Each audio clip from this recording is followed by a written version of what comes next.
I remember there was not a lot of energy in the building. It was pretty cold there, and they came out and beat us. They were the better team that night, and we didn't really show up. So definitely need to prevent that from happening again. Do things like that motivate you, Ryan, when you go back to a building that you lost to maybe the previous year? Yeah. You go there with a different intensity, and you go there with the mindset that, no game is given.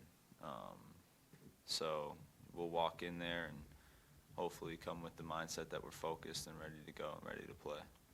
They're only averaging about 5,000 fans a game again this year, so there's a chance it won't be a kind of atmosphere you're used to. How do you guys make sure you bring the energy? Just by being dialed into the little details, and I would say not expecting to get energy from anywhere else other than ourselves. From our bench, from our coaching staff, from the players on the court, we've got to create our own energy. Do you feel like you've been playing with energy lately? You've won 6 straight. Yeah, I feel like we've been playing with energy other than a game or two, but we've been figuring out ways to win. I don't think we played with that much energy in the Georgia Tech game, but we figured out a way to win at the end. But as far as the other 5 games, I think we came out with the right mindset and the right energy and gave ourselves a chance to win in a lot of those games. Ryan, do you guys talk about streaks or look at ACC standings or any of that? Honestly, no. I didn't know we won 6 in a row until you just said it. We kind of just focus one game at a time, focus on that matchup. We get dialed into what that team does well, what they don't do well, how we can exploit that, and try to get a W, whether it's at home or on the road. Have you guys watched film yet of Boston College beating Virginia Tech? No, not yet. Not as a team, at least. I have. I'm sure some of the other guys might have had that film sent to them. But we've just watched, as a team, personnel. We've watched what those guys on the other team do well, what they don't do well, in particular, how they can affect the game, what moves they like to go to, things like that. What have you noticed about how they defend the 3? Because that's kind of how they shut Virginia Tech down. Yeah, well, for a while without Popovich in, they were switching 1 through 5, and even with him in, they do a pretty good job of downing ball screens, which you don't see at this level too often.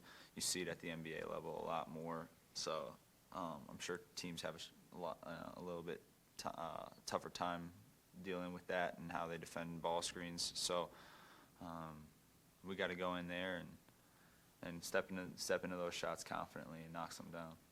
As you look at them, they've had a lot of guys miss a lot of games. They've kind of got their full complement of players back. Can you get a handle on just how good they can be with everybody? Yeah, when they have all their pistons firing, they're just as good as any other team in the ACC. And if any team should know it, it's us. That no game on the road is going to be given or going to be easy.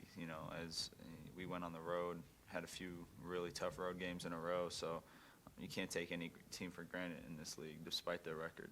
For you guys, some people might say you all are inconsistent, but you could also say a different guy's capable of stepping up at any time. Do you look at that kind of as a strength? Yeah, I think that's definitely a strength. Whoever's playing well that game or providing a spark will play more minutes, and that's the depth and the talent of our team. It just shows how good we can be. If one guy's not bringing it one night for whatever reason, we have other guys that can, and that's very valuable in my opinion in a good team. Were you a big Kobe Bryant fan growing up? Yeah, he was my first ever favorite player, and I watched a lot of college basketball growing up, so I didn't really watch a lot of NBA. So when people asked me what your favorite player was, a lot of other people's favorite player was Kobe Bryant, so I just said it was Kobe Bryant. But it wasn't really until I watched a few of his games that he really became my favorite player. And it wasn't until Steve Nash kind of blew up that Steve Nash became my favorite player. And I also didn't get to see a lot of Kobe's games because it was in the West Coast, and when I was that young, my bedtime was pretty early. And so, I mean, growing up, though, a lot of my best friends, Kobe was still their favorite player. And so we would watch documentaries and interviews and all that kind of stuff on Kobe Bryant when we were just hanging out in between games of basketball tournaments or after high school games. So, you know, it's just a tragedy what happened, and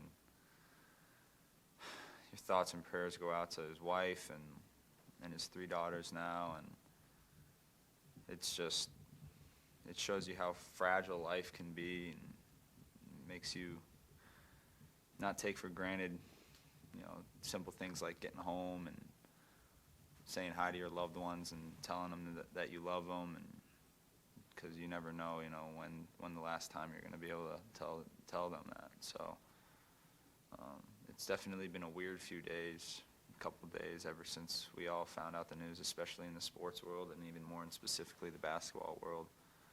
So yeah, it's been tough.